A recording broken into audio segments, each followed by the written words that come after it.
Hello everyone, എൻ്റെ പേര് Srividya and welcome back to my channel. So ഇന്നത്തെ video is all about how to grow cheera in London. So എൻ്റെ അടുത്ത് കുറച്ച് പേരെങ്കിലും ചോദിക്കുന്നതാണ് എവിടെ നിന്നാണ് ചീര തൈ വാങ്ങുന്നത് എന്നുള്ളത്.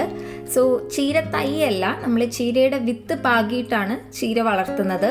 അങ്ങനെയാണ് നോർമലി ആൾക്കാർ ചെയ്യുന്നതെന്നാണ് എൻ്റെ ഒരു അണ്ടർസ്റ്റാൻഡിങ്. അങ്ങനെ അല്ലെങ്കിൽ ഒന്ന് കമൻറ്റ് ചെയ്യുക കേട്ടോ. സോ ചീരയുടെ വിത്താണ് മേടിക്കുന്നത്. പിന്നെ കുറേ ആൾക്കാരുടെ സംശയം ഇവിടെ ലണ്ടനിലൊക്കെ ചീര വിത്ത് മേടിക്കാൻ കിട്ടുമോ എന്നുള്ളതാണ്. അതേ നാട്ടിൽ നിന്നാണോ കൊണ്ടുവരുന്നത് എന്നുള്ളതാണ്. നമുക്ക് നാട്ടിൽ നിന്ന് വേണമെങ്കിലും വിത്ത് കൊണ്ടുവരാം. നമ്മുടെ പേരൻസോ ഇല്ലെങ്കിൽ റിലേറ്റീവ്സോ ആരെങ്കിലും കൃഷി ചെയ്യുന്നുണ്ടെങ്കിൽ അവരുടെ കയ്യിൽ നിന്ന് നമുക്ക് നല്ല വിത്ത് മേടിച്ചിട്ട് വരാം. ഇല്ലെങ്കിൽ കൃഷിഭവനിലൊക്കെ ഈ വിത്ത് മേടിക്കാൻ കിട്ടും എന്നാണ് ഞാൻ വിശ്വസിക്കുന്നത്. അവിടെ നിന്ന് നമുക്ക് കൊണ്ടുവരാം. പക്ഷെ ഞാൻ അങ്ങനെയല്ല ചെയ്യുന്നത്. ഞാൻ ഇവിടുന്ന് തന്നെ, അതായത് ലണ്ടനിൽ നിന്ന് തന്നെ ഓൺലൈനായിട്ട് വിത്ത് ഓർഡർ ചെയ്തിട്ടാണ് ചീര കൃഷി ചെയ്യുന്നത്.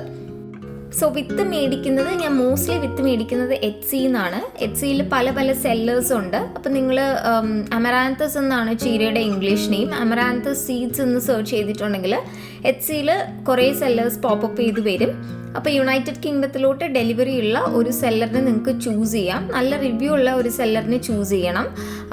റിവ്യൂ ഇല്ലാത്ത സെല്ലേഴ്സിൻ്റെ പ്രോബ്ലം എന്താണെന്ന് വെച്ചിട്ടുണ്ടെങ്കിൽ ആ വിത്ത് നമ്മൾ പാകിയാൽ ജെർമിനേറ്റ് ചെയ്യത്തില്ല. അപ്പം ഞാൻ ഇന്ന സെല്ലർ എന്ന് പറയുന്നില്ല, കാരണം പല സെല്ലേഴ്സും അമറാന്തസ് സീഡ്സ് കൊടുക്കുന്നുണ്ട് എന്നാണ് എൻ്റെ വിശ്വാസം. അത് ഒരു ഓപ്ഷനാണ്. അല്ലെങ്കിൽ സോ സീഡ്സ് എന്ന് പറഞ്ഞിട്ടൊരു വെബ്സൈറ്റ് ഉണ്ട്. അവിടെ നമുക്ക് ഇതിൻ്റെ വിത്ത് വാങ്ങാൻ കിട്ടുന്നതാണ്. നല്ല ക്വാളിറ്റി ഉള്ള വിത്താണ് സോ സീഡ്സിൽ കിട്ടുന്നത്.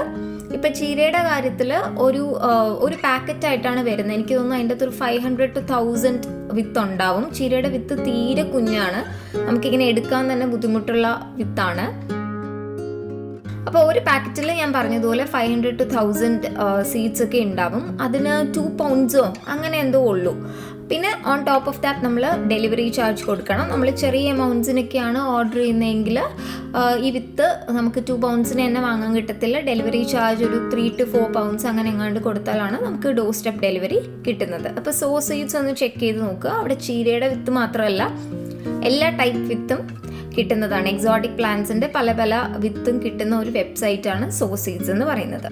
സോ അടുത്ത കാര്യം, നല്ല വെയിലുള്ള സ്ഥലത്ത് മാത്രമേ നമുക്ക് ചീര വളർത്തിയെടുക്കാൻ പറ്റത്തുള്ളൂ. ഞാനിപ്പോൾ വീട്ടിനകത്ത് ചീര വളർത്താൻ നോക്കിയിട്ടുണ്ട്. പക്ഷെ വെയിലില്ലാത്തത് കൊണ്ട് ഒരു സ്റ്റണ്ടഡ് ഗ്രോത്ത് ആണ്. അതായത് അത് പൊക്കം വെക്കത്തില്ല, ഇല വലുതാകത്തില്ല, അങ്ങനെയൊക്കെയുള്ള പ്രശ്നങ്ങളുണ്ട്. അപ്പോൾ തണുപ്പ് രാജ്യങ്ങളിൽ നമ്മൾ ചെയ്യേണ്ട കാര്യം എന്ന് വെച്ചിട്ടുണ്ടെങ്കിൽ, ഒരു മെയ്യിലൊക്കെയാണ് നമ്മൾ സമ്മർ എക്സ്പെക്റ്റ് ചെയ്ത് തുടങ്ങുന്നതെങ്കിൽ ഒരു ഏപ്രിൽ എൻഡ് ഒക്കെ ആകുമ്പോഴത്തേനും നമ്മൾ വീട്ടിൻ്റെ ഉള്ളിൽ തന്നെ ഈ വിത്ത് പാകി വെക്കുക. പെട്ടെന്ന് തന്നെ, നല്ല വിത്താണെങ്കിൽ പെട്ടെന്ന് തന്നെ ജെർമിനേറ്റ് ചെയ്യും. 2 ദിവസം കൊണ്ട് തന്നെ നമുക്ക് ആ വിത്തിൽ നിന്ന് തൈ വരുന്നത്, മുളച്ച് വരുന്നത് കാണാൻ പറ്റും. അപ്പോൾ അതൊരു അത്യാവശ്യം ഒന്ന് വലിപ്പമാവുന്നത് വരെ, അതായത് ഭയങ്കര പൊക്കം വേണ്ട, ബട്ട് നമ്മുടെ ഒരു ഹാഫ് ഓഫ് എ ഫിംഗർ അത്രയൊക്കെ ലെങ്ത് വരുന്നത് വരെ നമ്മുടെ വീട്ടിൻ്റെ ഉള്ളിൽ തന്നെ വെച്ചിരിക്കുക. കുറച്ച് വോംത്തിൽ തന്നെ വെച്ചിരിക്കുക. അതിനുശേഷം പുറത്തോട്ട് എടുത്ത് ട്രാൻസ്പ്ലാന്റ് ചെയ്യുക. സോ പുറത്തോട്ട് ട്രാൻസ്പ്ലാന്റ് ചെയ്യുമ്പോൾ പെട്ടെന്ന് നമ്മൾ ചൂടുന്ന തണുപ്പിലോട്ട് മാറ്റി നടുകയാണ്. അപ്പോൾ ഇത് മരിച്ചു പോകാൻ സാധ്യതയുണ്ട്. അങ്ങനെ മരിച്ചു പോകാത്ത പ്ലാന്റ്സ് എല്ലാം നമുക്ക് ആ വർഷത്തെ ക്രോപ്പിംഗ് ഇയറിൽ നല്ലോണം സർവൈവ് ചെയ്ത് എടുക്കാൻ പറ്റും.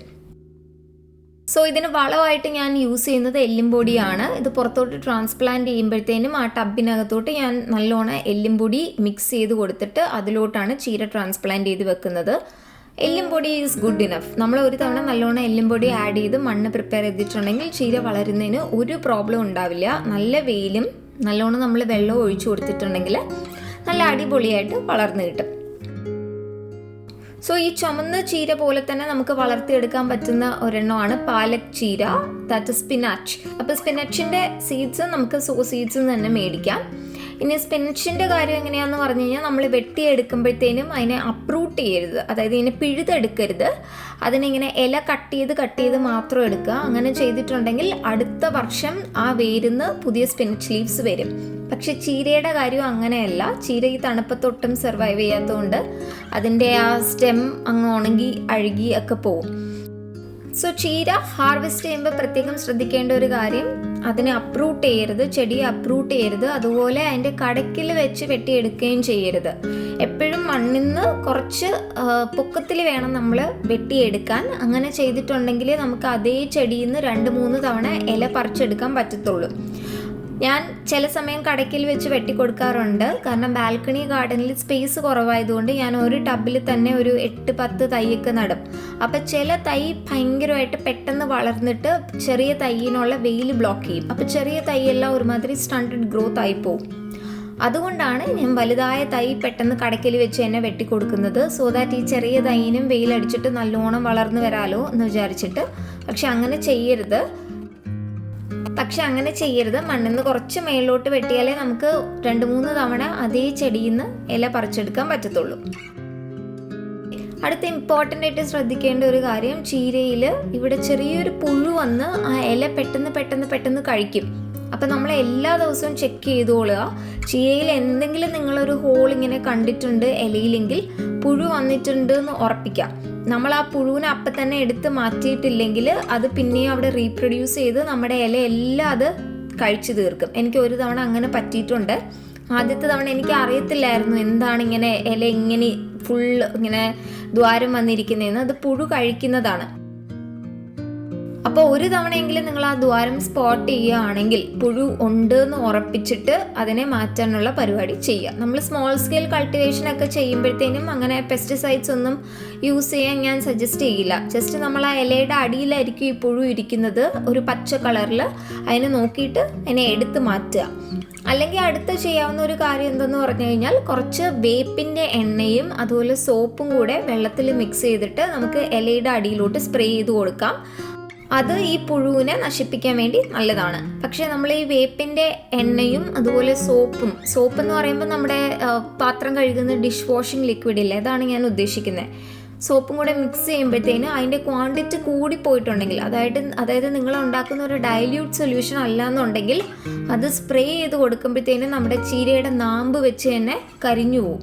അതുകൊണ്ട് ഞാനത് ഒരിക്കലും സജസ്റ്റ് ചെയ്യില്ല. നിങ്ങൾ ചെയ്യുകയാണെങ്കിൽ തന്നെ വളരെ ഡൈല്യൂട്ടായിട്ട് ചെയ്യുക. അതായത് ഒരു തുള്ളി ഡിഷ് വാഷിംഗ് ലിക്വിഡും ഒരു തുള്ളി വേപ്പിൻ്റെ എണ്ണയും കൂടെ 1 ലിറ്റർ വാട്ടറിൽ മിക്സ് ചെയ്തിട്ട്, അതായത് അത്രയും ഡൈല്യൂട്ടായി സൊല്യൂഷൻ ഉണ്ടാക്കി മാത്രം ചീരയിലോട്ട് അടിച്ചു കൊടുക്കുക. ഇല്ലെങ്കിൽ ഇലയും നാമ്പും എല്ലാം പിറ്റേ ദിവസം കരിഞ്ഞു നിൽക്കും. അപ്പം ഞാനത് ചെയ്യാൻ ആഗ്രഹിക്കുന്നില്ല. ബിക്കോസ് ഞാൻ ഒരിക്കൽ ചെയ്തിട്ട് എൻ്റെ ചെടിയെല്ലാം കരിഞ്ഞു പോയി.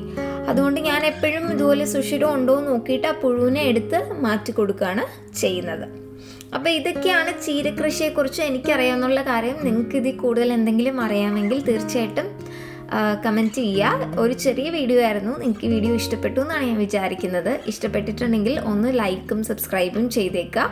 ഇഷ്ടപ്പെട്ടിട്ടില്ലെങ്കിൽ please drop me your suggestions. എന്താണ് നിങ്ങൾക്ക് ഇഷ്ടപ്പെടാത്തതെന്ന് തീർച്ചയായിട്ടും ഒന്ന് കമൻറ്റ് ചെയ്തേക്കുക. See you in my next video.